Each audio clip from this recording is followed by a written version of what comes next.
Olá, eu sou o Vezentini. Eu vou falar a respeito da nova ordem mundial. Quando a gente pensa numa ordem internacional, muitos autores falam numa certa anarquia. Por que eles falam em anarquia ou desordem internacional? É porque não existe uma autoridade acima dos estados, né? Do Brasil, dos Estados Unidos, do Canadá, da França, da China, etc. Dentro de um território nacional, por exemplo, no Brasil, logicamente que tem uma autoridade suprema. Existe a soberania do Estado. Existe uma lei e a ordem, existe a justiça, existe prisão para quem estiver transgredindo as leis, etc. Mas em termos internacionais, não existe uma lei internacional acima dos Estados-nações. E o que seria, então, uma ordem internacional? Não é, evidentemente, uma anarquia. Existe uma certa ordem, apesar de não existir uma lei internacional, um tribunal internacional, né, acima dos estados. Mas existe uma ordem internacional na medida em que há uma hierarquia de estados. Quer dizer, nós temos hoje mais de 200 estados-nações. Só que evidentemente que eles são muito diferentes uns dos outros. Alguns são poderosíssimos e outros são extremamente frágeis. E é por isso que se criou o conceito de grande potência mundial. Então, a grande potência mundial é um Estado-nação, por exemplo, Estados Unidos, hoje, que tem interesses praticamente em todo o globo e tem um grande poderio, tanto econômico como político-militar. Então, uma potência ela tem que ter, primeiro, território e população, né, bem significativos. Segundo, poderio econômico. E terceiro, poderio militar. E em quarto lugar, o que alguns autores chamam de soft power. O que quer dizer isso? Quer dizer um poder cultural, um poder de influenciar. Basta ver o soft power dos Estados Unidos com os filmes de Hollywood, com os programas de televisão, com a mídia, com os próprios bancos. Então isso aí é fundamental para caracterizar a ordem mundial.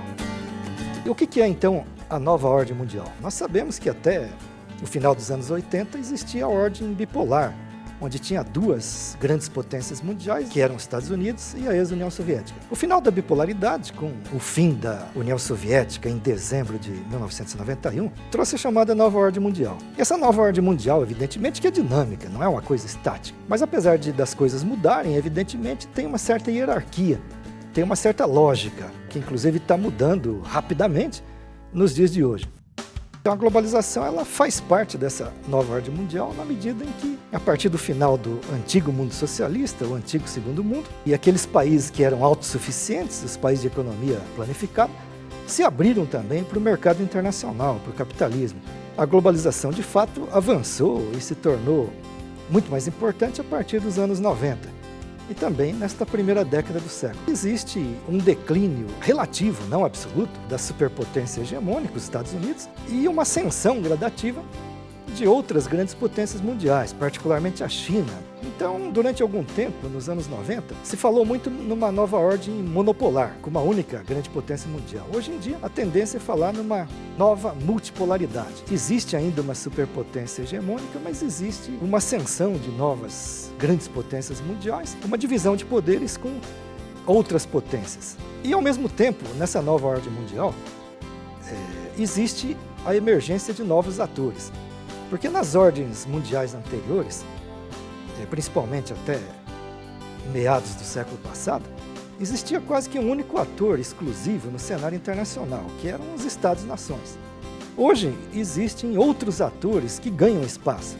Por exemplo, as empresas multinacionais, associações ou mercados regionais, como a União Europeia, como o Mercosul, como o NAFTA, a PEC. Outro exemplo são as ONGs internacionais.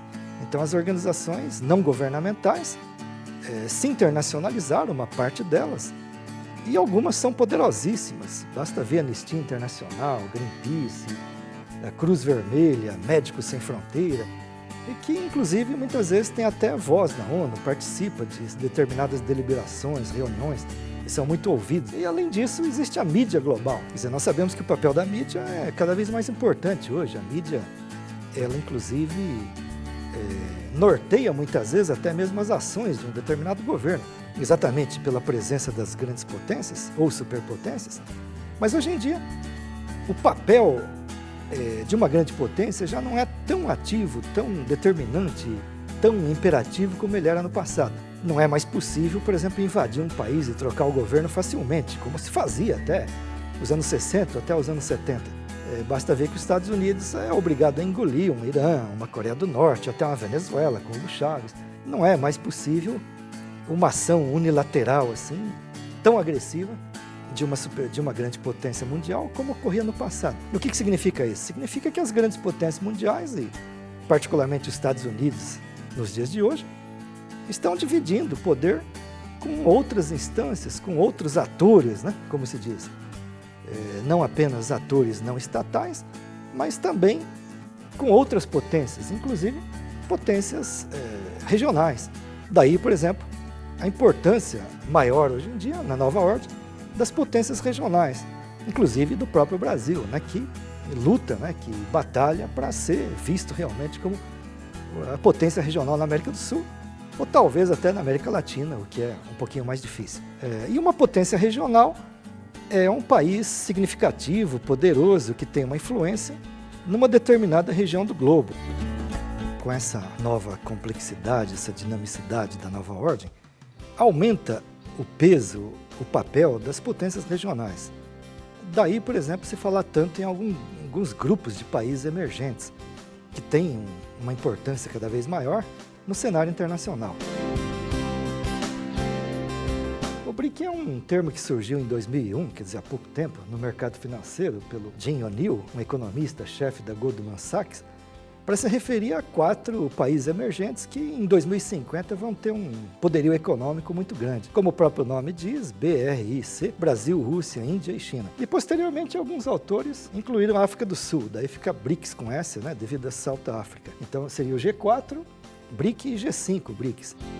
E o que significam esses grupos aí, que na realidade são grupos surgidos até de fora para dentro e não de dentro para fora, né? Quer dizer, não foram eles que criaram, mas foram outras pessoas que começaram a falar e eles mesmos passaram a fazer reuniões e tratados de comércio, tratados diplomáticos, acordos eventuais na área acadêmica e científica, etc. Inclusive surgiu posteriormente o IBAS, que significa Índia, Brasil e África do Sul, o chamado G3. O significado desses grupos mostra exatamente a complexidade da atual ordem mundial, com rápidas mudanças, inclusive na correlação de forças econômicas.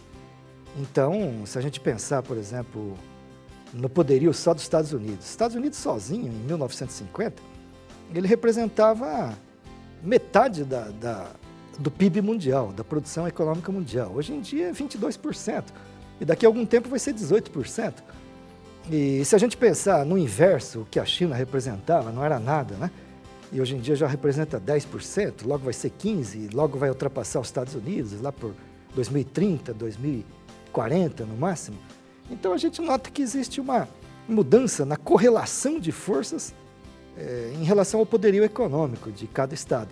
E isso evidentemente influi na ordem mundial, porque como argumentam vários especialistas, como por exemplo o Paul Kennedy, uma potência, ela começa pela área econômica, ela começa pelo seu poderio econômico, e com o tempo ela se torna também uma potência político-militar e diplomática.